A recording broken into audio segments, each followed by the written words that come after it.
명품에는, 진품에는 짝퉁들이 많다는, 가짜가 많다는 것입니다. 마찬가지로 복음에도, 명품인 복음에도 짝퉁 복음들이 이 세상에는 엄청나게 많이 난무하고 있습니다. 이러한 짝퉁 복음으로 영혼을 도둑질해가는 집단을 가리켜서 이교도 집단 내지는 이단 집단이라고 부르는 것입니다. 그래서 성경은 계속해서 이야기합니다. 우리의 믿음을 바로 세워가는 것도 굉장히 중요하지만 거짓 선지자들과 거짓 교사들의 미혹을 받지 않도록 주의하라. 이렇게 계속해서 경계를 해주고 있습니다. 특별히 예수님께서는 복음에도 짝퉁이 있지만 우리의 믿음에도 짝퉁이 있다는 것을 예수님께서는 밝혀주고 계십니다. 어떤 사람이 외국 여행을 하다가 저는 잘 모르겠는데 예와 집을 보다가 이걸 발견했는데요. 여러분 1,000만 원짜리 명품 시계를 큰 맘을 먹고 샀다고 합니다. 이 시계가 그렇게 비싼가요? 1,000만 원짜리입니다. 1,000만 원짜리. 그 시계의 정가는 1,000만 원이었는데 다행히 주인이 인심을 써서 50% 특별 세일을 해주어서 50%에 샀다고 합니다. 얼마에 산 거예요? 500만 원에 산 겁니다. 시계 몇 개예요? 한 개를 500만 원에 샀던 것입니다. 이 친구는 너무 기분이 좋아서 친구들 사이에서 자랑하면서 돌아다녔다고 합니다. 어느 날 아주 친한 친구가 그 시계 좀 보여달라고 청을 하는 것이었어요. 이리저리 그 친구가 살펴보더니 이렇게 말하는 것입니다. 한참 고민하더니 명품 시계를 취급하는 가게에 가서 한번 확인해 보세요. 좀 기분이 나쁘고 언짢았지만 그래도 확인하는 것이 낫다고 생각해서 명품이 아니고 확인해 보니까 명품이 아니라 짝퉁이라는 것이었습니다. 이 명품 가게 시계방 주인이 이렇게 말했답니다. 손님, 이 시계는 진품이 아닙니다. 짝퉁 가게에 가게 되면은 10,000원이면 살 수 있는 흔한 짝퉁입니다. 몇 배 주고 산 거예요? 500배. 얼마나, 여러분 이때 무슨 기분이 들까요? 얼마나 분하겠어요? 얼마나 억울하겠습니까?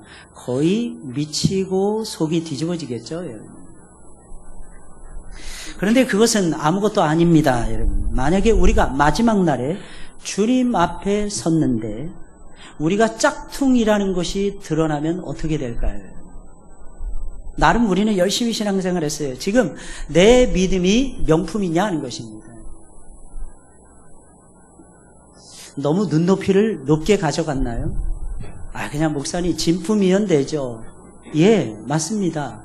그러나 목표를 높이 가졌을 때의 진품의 가치가 더 확실하게 나타나지 않습니까?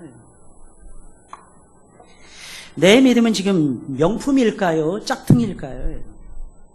나는 지금 천국을 향해서 달려가고 있는데 철로 역정에 나오는 기독도처럼 그 크리스찬처럼 나는 과연 제대로 명품 신앙을 유지하면서 명품 삶을 살아가면서 제대로 살고 있습니까?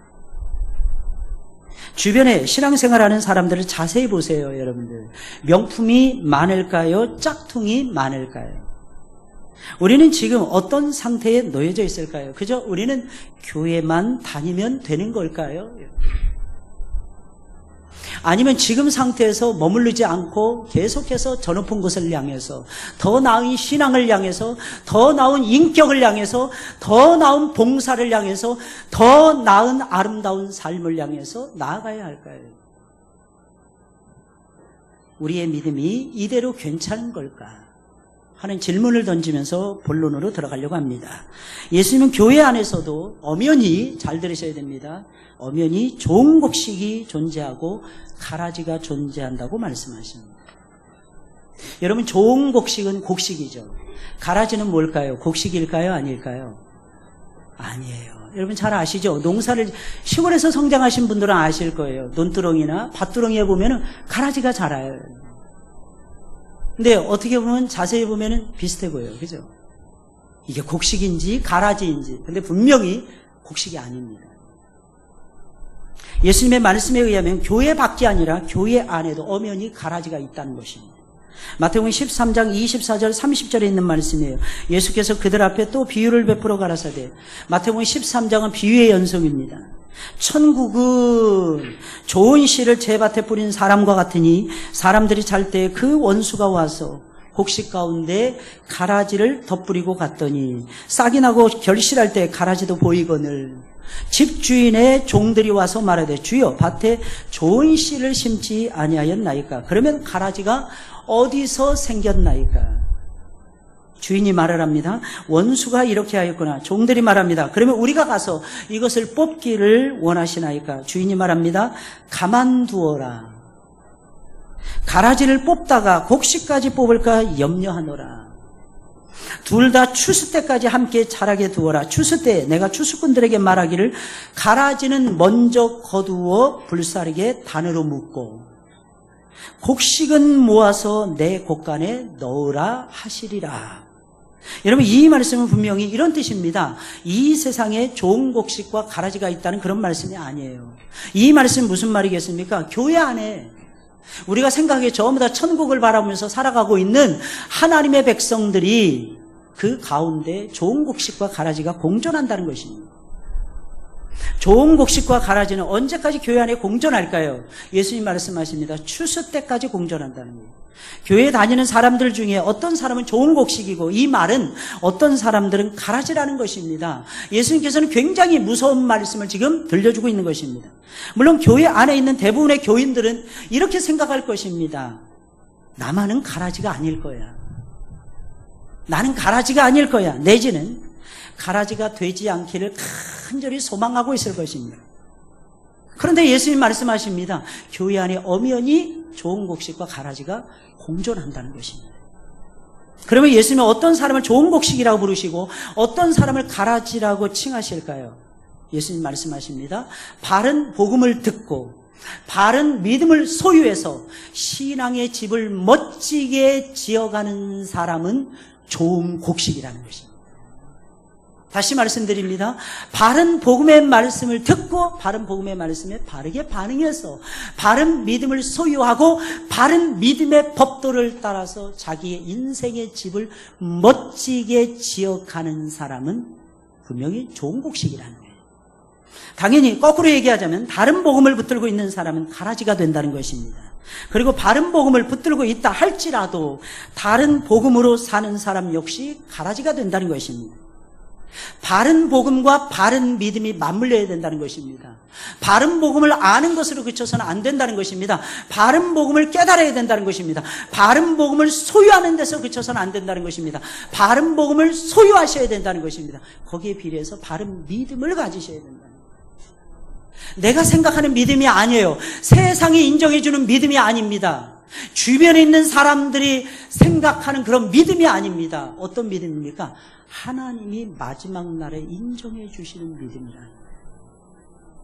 여러분들 이 믿음을 가지시고 더위와도 이기시기를 예수님의 이름으로 축원을 드립니다. 어때요 여러분들? 잠이 솔솔 오시나요? 너무 시원해서 에어컨 다 꺼야 될 것 같아요. 그죠? 너무 시원하니까. 어떤 분들은 더우면 또 졸립다 그러더라고요. 그러면 시원하면 시원한 대로 졸고 더우면 더운 대로 졸면 바른 복음의 말씀을 언제 습득하십니까? 여러분 디모데후서 3장 15절에 있는 말씀을 보니까 어렸을 때부터 하나님께서 우리에게 성경을 주셨다는 거예요. 그리고 뭐라고 얘기하십니까? 우리에게 사도 바울은 배우고 확신한 일에 거하라. 여러분 어떤 사람이 아름다울까요? 교만한 사람이 아름다울까요? 겸손한 사람이 아름다울까요? 두말할 필요도 없이 겸손한 사람이 아름답습니다. 여러분 겸손한 사람의 특징이 무엇입니까? 항상 배운다는 거예요. 여러분들 항상 배우시기를 예수님의 이름으로 축원을 드립니다. 여러분 신앙인처럼 보이지만 바른 복음을 붙들지 않거나 다른 믿음으로 살아가는 사람들은 예수님과 관계가 전혀 없다는 것입니다. 왜 바른 복음, 바른 믿음이 중요한 줄 아십니까? 다른 복음, 짝퉁 복음, 다른 믿음, 짝퉁 믿음을 가지고는요, 있으면은 예수님과 상관이 없게 돼요. 하나님은 저와 여러분들을 사랑해서 예수님과 붙여주셨어요. 내 안에 예수님이 들어와 계세요. 내가 예수님을 믿는 그 순간에 나는 거듭남을 체험을 하고 나는 예수님을 믿는 그 순간에 하나님을 의지하는 새로운 사람, 새로운 피조물로 내가 바뀌어지게 됩니다. 예배를 몇 번 드렸느냐, 이것이 중요한 것이 아니에요. 과연 나는 살아있는 예배를 드리느냐, 이게 중요한 것입니다. 살아있는 예배는 어떤 예배일까요? 바른 말씀이 선포돼야 됩니다. 살아있는 예배는 어떤 예배일까요? 바른 믿음으로 화답하는 예배가 진짜 예배라는 것입니다. 하나님 말씀하시는 거예요. 예수님 말씀하시는 거예요. 내가 그 믿음만 인정해 주겠다는 거예요. 일시적으로 잠깐 내가 잘 믿었잖아요. 하나님 앞에 통하지 않아요. 그걸 일시적인 믿음이라 그래요. 내가 감정적으로 뜨겁게 예수님을 사랑했잖아요. 내가 분명히 사랑했다는 걸 예수님이 아시잖아요. 예수님 말씀하시는 거예요. 안다. 내가 안다. 내가 나를 사랑했다는 건 내가 안다. 이게 무슨 뜻이겠습니까? 내가 지금은 나를 사랑하지 않는다는 것입니다. 감정적인 믿음이라는 거예요. 감정적인. 어떤 믿음은 역사하는 믿음이 있어요. 역사만 보고 믿는 거예요. 유대인들은 뭘 봤습니까? 항상 표적을 보였어요. 유대인들은 태어나면서부터 지금까지 계속해서 하나님의 기적을 맛보았어요. 예배당에 가서도 기적을 맛보았어요. 회당에 가서도 기적을 맛보았어요. 가난한 자로 살면서도 기적을 맛보았어요. 하늘에서 만나가 떨어지는 기적을 맛보았어요. 홍해 바다가 갈라지는 기적도 맛보았어요. 반석에서 물이 콸콸콸 쏟아지는 기적도 맛보았어요. 40년 동안 살면서도 하나님이 먹을 것, 입을 것, 쓸 것 다 공급해 주시는 기적도 맛보았어요. 근데 이상합니다. 그들의 마음속엔 바른 믿음이 없었어요. 그래서 결국에는 그들은 예수님을 부인했던 것입니다. 예수님 모르겠습니다. 예수님이 누굽니까?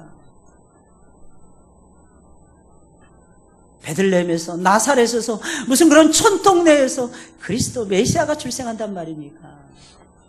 근데 참 신기해요. 사람들이 얘기합니다. 오늘날의 한국 사회에서는 개천에서 용이 안 난다고. 안 날까요? 여러분, 우리 자신들을 들여다보세요. 우리 전부 다 개천 출신들 아닙니까, 여러분? 혹시 여러분 거대한 망망대해에서 태어나신 분 계십니까? 저 태평양 한복판에서 여러분들 태어나신 분이 계십니까? 없을 거예요. 아니면 저 대륙에서 태어나신 분이 계십니까? 없을 것입니다. 우리가 태어난 것은 산골짜기예요. 우리가 태어난 곳은요, 시골 깡촌이었습니다. 우리가 태어난 곳은 바닷가였습니다. 먹을 것이 없어서 맨날 바다에서 헤엄치면서 조개 하나 잡아가지고 먹으려고 했던 사람들이 오늘날 저와 여러분들이 아닙니까? 그럼에도 불구하고 하나님께서 여러분들의 얼굴을 멋지게 만들어주시고 여러분들의 삶에 성령의 회오리 바람을 불어넣으시고 여러분들의 얼굴을 가장 아름답게 만들어주시고 예수 그리스도를 닮아가는 하나님의 형상으로 인쳐주시지 않았습니까? 더 놀라운 사실은 여러분들에게 좋은 직업을 주시고 가정에서, 교회에서 하나님 앞에서 얼굴 들고 살아갈 수 있는 하나님의 사람으로 만들어주시지 않았습니까? 그런데 우리는 무엇이 부족해서 하나님 앞에 감사하지 못하고 하나님을 간절히 찾지도 아니하고요. 예수님과의 관계가 제일 소중한데 예수님과의 관계는 멀리 가버리고요. 그저 세상 일에 쫓기고 바쁘고요. 내 일에 바쁘고 하나님의 일에 바쁘지 아니하고요. 그렇게 살아가는 사람들을 예수님 말씀하시기를 가라지라고 부릅니다. 그들은 종교 놀이를 하고 있었다는 거예요. 열심히 주여 주여 불렀어요. 주의 이름으로 선지자 노릇했어요. 주의 이름으로 열심히 찬송도 불렀어요. 주의 이름으로 온갖 봉사 다 했습니다. 근데 알맹이가 없는 거예요. 알맹이는 예수님이에요. 다 놓쳐도 우리가 잊어버리지 말아야 되는 분 예수님이십니다. 그래서 우린 고백해야 돼요. 주 예수보다도 귀한 분은 없네.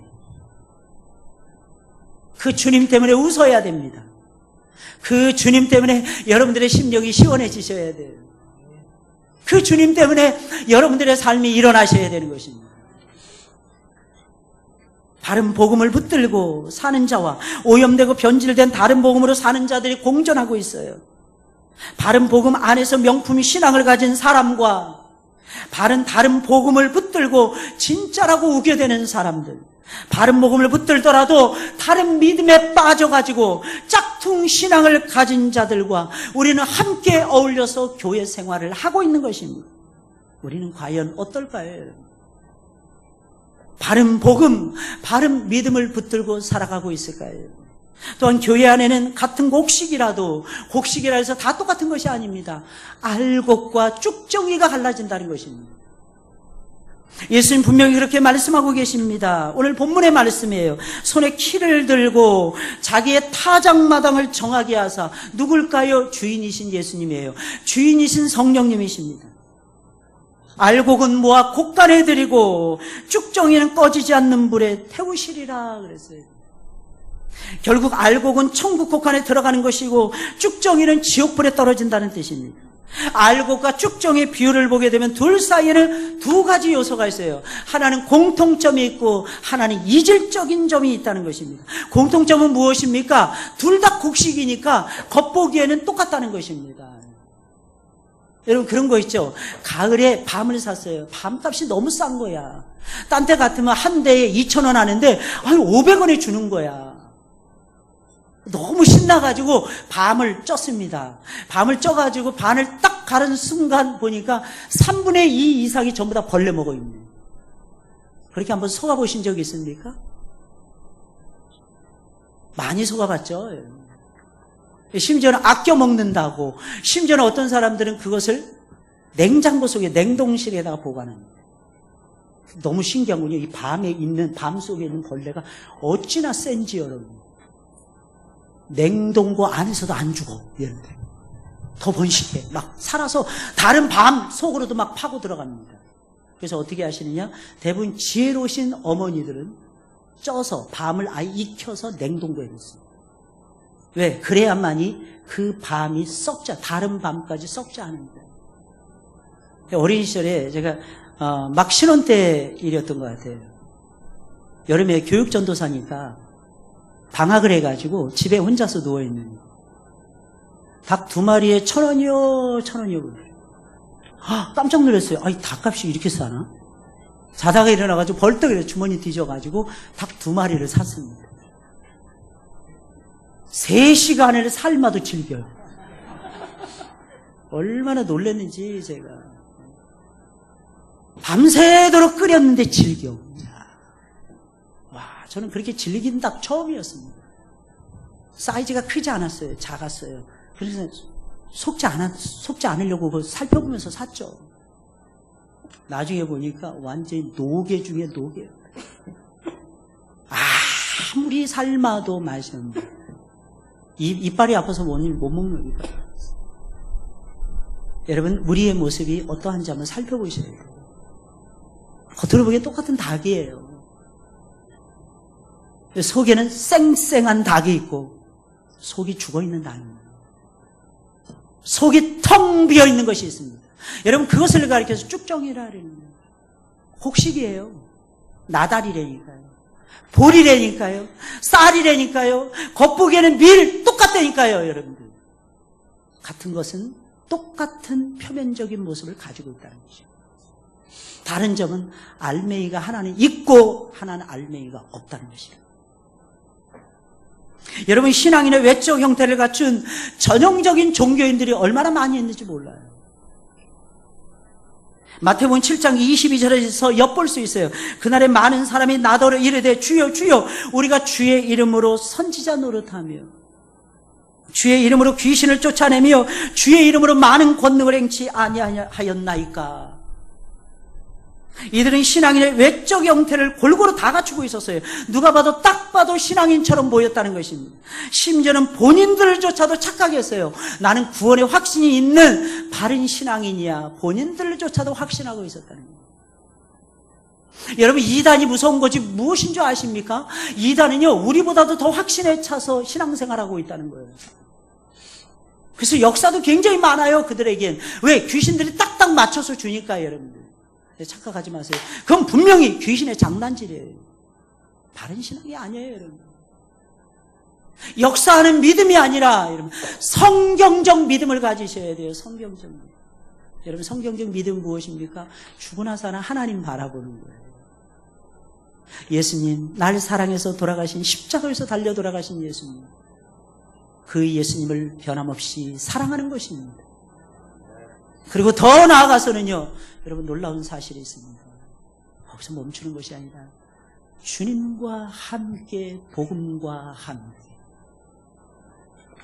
우리 장로님 기도하셨죠. 교회와 함께 고난을 받는 것입니다. 여러분 이게 우리가 살아가는 이유예요. 사도 바울은 자유한 사람이었습니다. 바울은 무엇이더라도 눌리는 것이 없었어요. 아무것도 그의 자유를 빼앗아갈 것이 없었어요.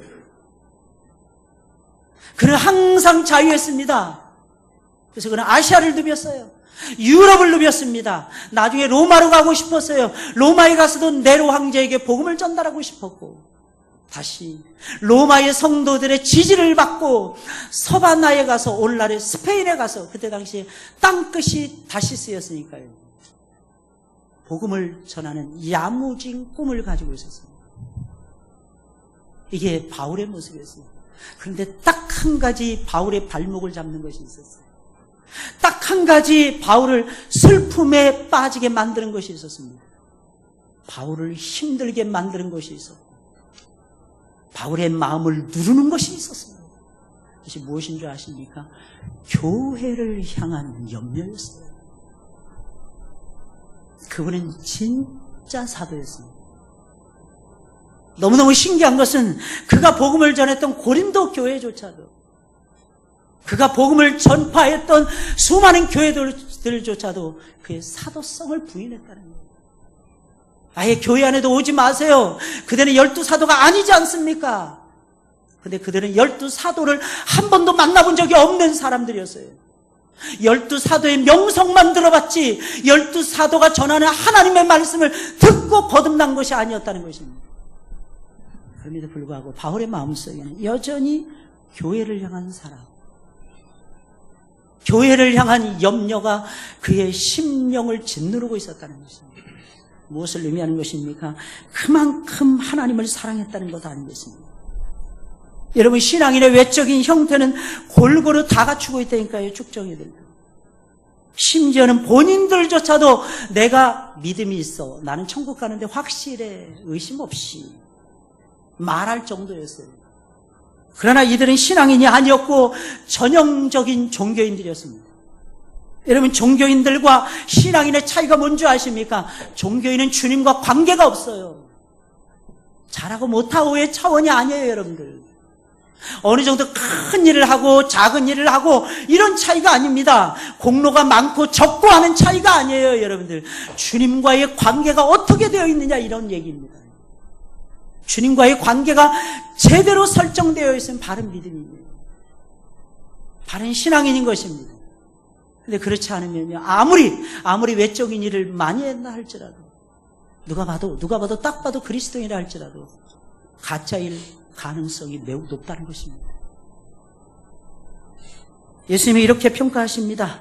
마지막 날에 주님 앞에 섰을 때, 마태복음 7장 23절이에요. 내가 너희를 도무지 알지 못하니 불법을 행하는 자들아 내게서 떠나가라.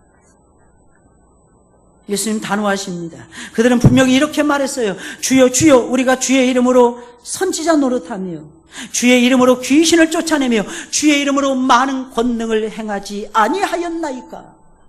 예수님 말씀하시는 거예요. 단호하십니다. 내가 너희를 도무지 알지 못하는 내게서 떠나가라. 이 말을 바꿔서 말하면 이런 뜻입니다. 나는 너희와 아무 관계가 없느니라. 여러분 신앙은요, 천국은요, 잘 들으셔야 됩니다.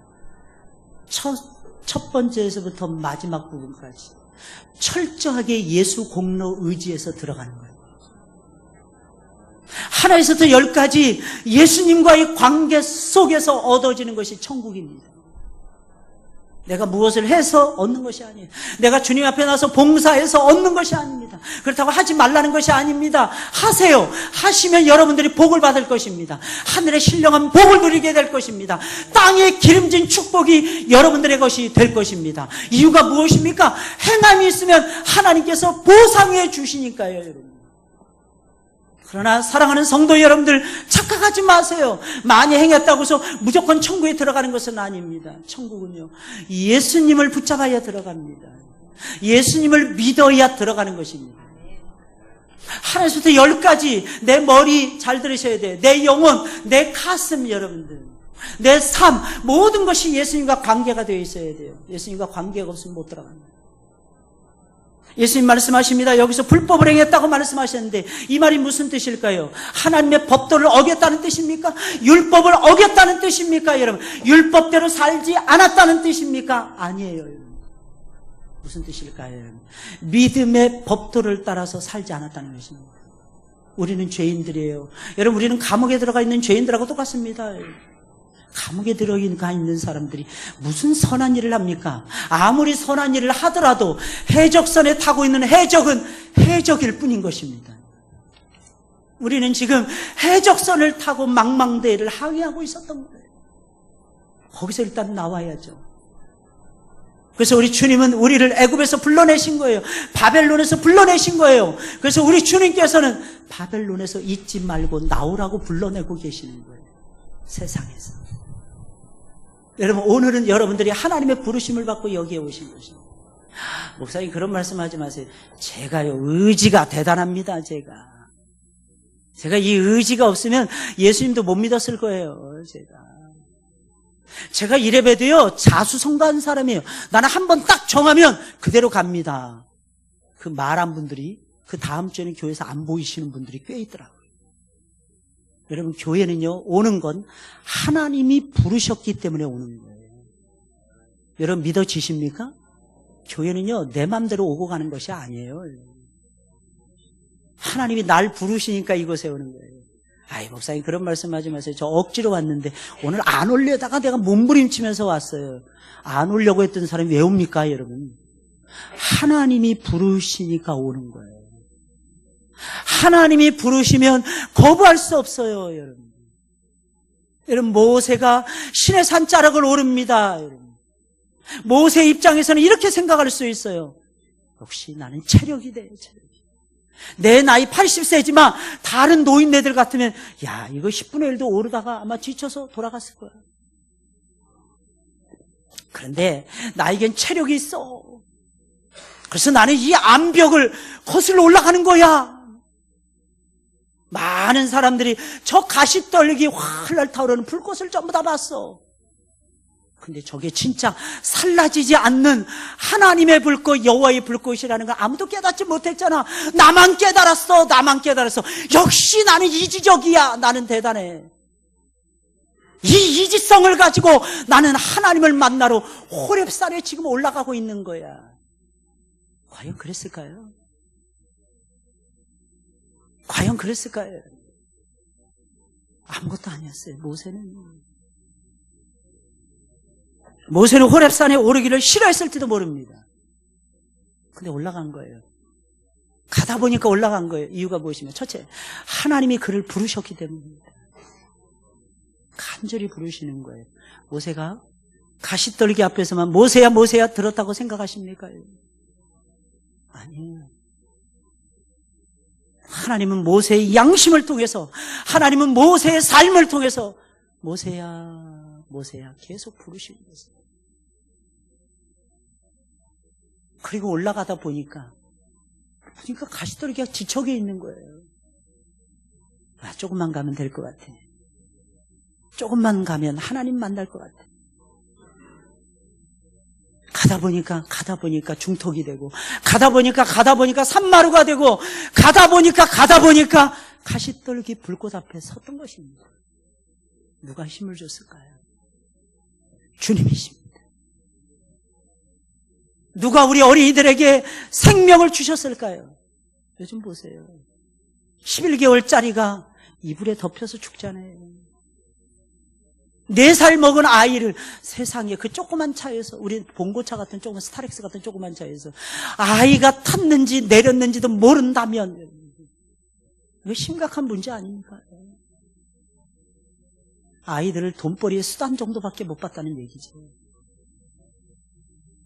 근데 여러분, 우리 아이들이 버젓이 살아가고 있어요. 할렐루야. 기적이에요, 기적.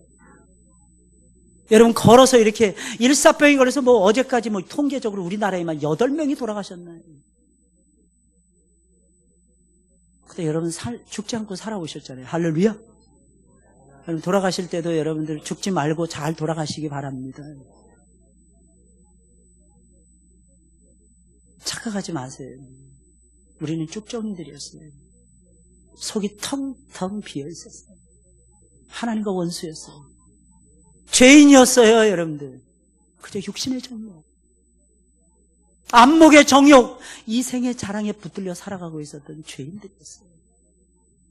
그러던 사람들이 무슨 힘이 있어서 하나님을 찾는단 말입니까? 무슨 머리가 지혜로워서 하나님을 붙든단 말입니까, 여러분? 지금 우리가 살펴보고 있는 이 말씀은 산상수훈의 결론이에요. 마태복음 5장부터 7장까지가 산상수훈인데 예수님은 팔복으로 시작해서 서론을 장식하시고 산상수훈의 본론을 마태복음 6장 33절의 하이라이트로 너희는 먼저 그의 나라와 그의 의를 구하라고 말씀하시고 7장이 넘어가면서 비판하지 말라, 판단하지 말라, 너희의 헤아리는 그 헤아림으로 너희가 판단을 받을 것이며, 그리고 맨 마지막에 우리 주님께서 해주셨던 유명한 말씀, 그것이 무엇입니까? 바른 믿음의 자리에 서라는 내용 아니겠습니까, 여러분? 무슨 말이겠습니까? 100년이 지난 다음에 예수님 사후에 200년이 지난 다음에 1000년이 지난 다음에 10,000년이 지난 다음에도 여전히 신앙의 사람들을 보기가 어렵겠다는 판단 속에서 예수님께서 이 말씀을 하고 있는 것입니다. 신앙인인 척하는 사람들은 많은데 참 신앙인을 찾아보기가 어렵다는 뜻입니다. 그러면 이 말씀대로 자신들의 믿음이 명품이 아니라 짝퉁이며 유사품이었다는 사실 앞에서 망연자신할 사람들은 과연 몇이나 될까요? 적을까요? 많을까요? 오늘 성경 말씀을 보니까 어마어마하게 많다는 것입니다, 여러분. 여러분, 로댕에 생각하는 사람 잘 아시죠, 여러분들? 그 배경이 무엇인지 여러분 들어보셨잖아요, 여러분들. 어디서 생각한다는 거예요, 여러분들? 지옥에서, 지옥 앞에서, 지옥의 문 앞에서.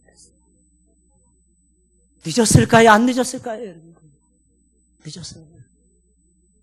오늘 우리 성도들이 천국을 바라보는 믿음보다는 이상하게 이 세상에서 잘 먹고 잘 사는 일에 모든 것이 집중되고 있어요. 하나님 나라에서 별로 관심이 없어요. 천국이요? 천당이요? 1903년도부터 성령의 회오릿바람이 평양에 불어오기 시작했습니다. 지금으로부터 110여 년 전이에요. 우리나라 구한말 완전히 영적으로나 육신적으로나 암흑기의 시절. 그때 당시에 평양이 동방의 예루살렘으로 불려지고 있었는데 동방의 예루살렘이라는 평양의 거리에 교회가 5개밖에 없었어요. 5개요. 그 중에서 평양 중앙교회가 있었다고 합니다. 거기는 약 한 2,000명이 들어갈 수 있는 공간이랍니다. 한 2,000명, 제일 큰 교회였어요, 우리나라에서. 성령의 회오리 바람이 불어오니까 사람들이 와서 그 좁아 터진 예배당에서 예배를 드리는데 3,000명 이상의 사람이 들어와서 빼곡히 앉았다. 근데 교회사의 기록을 보게 되면요, 엉덩이를 떼면 자리가 없어졌답니다. 그때는 전부 다 마룻바닥이었잖아요. 엉덩이를 떼는 순간 내 자리가 없어졌답니다. 무슨 말인지 알겠죠? 비집고 들어가는, 비집고 전부 다. 근데 그때 이런 말이 있어요. 우리 100만 성도가 안 될 때였어요. 그때 복음이 한국교회에 들어온 지 20년이 넘어가고 있었습니다. 복음이 20년이 넘어가고 있었어요. 20년 넘도록 열심히 선교사님들을 중심으로 복음을 확산시켰어요. 그런데 한국교회가 살아나지 못했어요. 그때 성령의 새로운 회오리 바람이 전 세계에 강타했는데 미국의 로스앤젤레스 호주의 시드니, 유명한 인도의 델리의 뒷골목, 영국의 웨일즈의 작은 도시들, 이런 도시들이 동시다발적으로 수년 안에 확산되기 시작합니다. 성령이 오셨네, 성령이 오셨네, 성령이 오셨네. 그 중에 하나가 평양의 거리였던 것입니다. 한국에. 참으로 놀라운 사실은 그때 당시에 기록을 보게 되면 20년 동안 우리가 발버둥을 치면서 이루려고 했던 하나님의 복음의 역사가 선교사들의 기록입니다. 단 하루 만에 이루어졌다는 것입니다. 와, 정말 놀랍지 않습니까? 단 하루 만에 100만 명을 놓고 그렇게 기도했는데 20만, 30만 명도 안 되던 성도들이 순식간에 화염덩어리에 휩싸이더니 그들이 나가서 복음을 전하고 그들이 나가서 기도를 하고 그들이 나가서 일터를 장악하기 시작을 하니까 순식간에 100만 이상이 쑥 올라가 버리더랍니다. 이게 한국 교회사의 흔적이었어요. 누가 한 것입니까? 하나님이 하시는 거예요. 하나님. 여러분, 인생의 소중함이 어디서 묻어나옵니까? 하나님으로부터 묻어나옵니다. 여러분, 짝퉁신앙이 무엇입니까? 다 의지하는 것 같은데 하나님을 일부는 남겨두는 것이 짝퉁신앙입니다. 일부가 어디 있습니까? 몽땅 다 하나님의 손에 맡기셔야지. 내가 할 수 있는 일이 무엇이 있습니까? 우리는 손가락 하나만 다쳐도 칼질조차도 못하잖아요, 여러분들. 손가락 하나만 부러져도 우리는 제대로 사람 구실 못하잖아요, 여러분들. 샤워를 자유롭게 할 수 있습니까, 여러분들? 다리가 부러져 보세요. 어디 한 군데 자유롭게 갈 수 있는지, 여러분들. 이 몸을 온전하게 보존해 주시는 분은 나사렛 예수 그리스도, 우리를 치료하시는 성령님이시라고 하는 사실입니다. 사랑하는 성도 여러분들, 항상 기억하셔야 돼요. 아주 많은 사람들이 그날에는 거짓 믿음의 정체가 드러나게 된다는 것입니다. 누가복음 18장 8절 하반부에 있는 말씀을 보니까 예수님께서 이렇게 말씀하십니다. 그러나 인자가 올 때에 이 세상에서 믿음을 보겠느냐. 누가복음 18장을 보시면, 열어보시면 잘 알 것입니다. 그러면 예수님이 말씀하시는 기뻐하시는 믿음, 어떤 믿음일까요, 여러분들? 어떤 믿음일까요, 여러분들? 누가복음 18장은 여러분들 끈질긴 과부의 탄원입니다. 불의한 재판관을 향한. 무슨 뜻입니까? 간절한 기도가 진짜 믿음이라는 거예요. 여러분, 간절한 기도가 없습니까? 짝퉁입니다. 예수님 분명히 말씀하시는 거예요. 인자가 올 때 이 세상에서 믿음을 보겠느냐. 주님이 하신 것을, 하신다는 것을, 하실 것이라는 것을 믿지 못한다면 바른 믿음이 아니라는 거예요. 왠지 이 대답에 여러분들, 이 말씀의 렌즈를 한국교회에 비추어 보면 한국교회는 믿는 척하는 사람들이 많을까요? 진짜 명품 신앙인들이 많을까요? 왠지 이 대답에 자신이 없어지지 않습니까? 이제 우리는 이 부분에서 어떻게 해야 될까요? 예수님께서는 짝퉁 신앙을 가지고 살다가 주님 앞에서 퇴출을 당하는 이 예를 들면서 어떻게 결론을 맺고 계십니까? 예수님 아주 간단하게 말씀하십니다. 바른 복음 붙들고 바른 믿음 위에 서서 바른 삶을 건축하시라는 것입니다. 여러분, 그렇게 살아가시기를 주의 이름으로 축원을 드립니다. 바른 복음 위에서 바른 믿음의 집을 지으시라는 거예요. 이제부터 시작하시라는 거예요. 마태복음 7장 24절 27절입니다. 그러므로 누구든지 나의 이 말을 듣고 행하는 자는 그 집을 반석 위에 지은 지혜로운 사람 같으리니 비가 내리고 창수가 나고 바람이 불어 그 집에 부딪히되 무너지지 아니하나니, 무너지지 않는다는 거예요. 하나님의 말씀을 듣고 그 말씀의 기초에서 바른 믿음을 세우고 바른 믿음 위에 믿음의 집을 세워가는 사람들은 창수가 나도 환란의 모진 비바람이 불어와도 무너지지 않아요. 쓰러지지 않습니다. 이는 주천을 반석 위에 놓은 연고에 예수님 위에 놓았다는 것입니다. 나의 이 말을 듣고 행치 아니하는 자는 그 집을 모래 위에 지은 어리석은 사람 같으리니 비가 내리고 창수가 나고 바람이 불어 그 집에 부딪힘에 무너져 그 무너짐이 심하니라. 짝퉁 믿음에 속한 자들의 실상을 보여주고요. 이들의 결말을 상세하게 보여주신 다음에 예수님 하시는 말씀, 믿음의 집을 잘 지으라 이거예요. 여러분, 믿음의 집을 짓는데 올인하셔야 됩니다. 짝퉁 신앙에 속지 마세요, 여러분들. 다시 말해서 다른 믿음을 붙들고 살지 마시고 바른 믿음을 붙들고 사시라는 것입니다. 짝퉁 신앙을 갖지 말고 명품 신앙을 가지시라는 거예요. 애들이 이상해요. 성적이 잘 안 오르는 애들이 있어요. 그 특징이 뭔지 아십니까? 자기 실력에 맞춰가지고 목표를 정합니다. 보통 이렇게 얘기해요. 나 50점짜리니까 60점 맞으면 아니야, 그러면 안 돼. 그럼 성적 안 올라요. 여러분들 자녀들 키울 때 여러분 잘 들으셔야 됩니다. 아이들에게 먼저 용기를 주세요. 넌 할 수 있다. 왠지 아니? 엄마가 미련하지 않거든. 아빠가 똑똑하거든. 가르쳐 주세요. 설령 똑똑하지 않더라도 가르쳐 주세요. 아빠 엄마 사는 거 봐봐. 똑똑하잖아. 하나님 섬기며 사는 거 봐봐. 이게 진짜 똑똑한 거야. 너는 이미 똑똑한 걸 장착하고 있어. 아유, 그래도 아빠 수학은 너무 어려워. 수학 그까짓 거 아무것도 아니야. 그 산수야, 산수. 야, 뭐 산수를 어렵다고 생각하니. 야, 손가락만 있으면, 10손가락만 있으면 다 계산돼. 걱정하지 마. 그리고 이거 잘 못하더라도 나중에 커서 걱정 안 해야 돼. 왜 계산기가 다 두드려줘. 그냥 계산기 두드리면 돼. 용기를 주세요.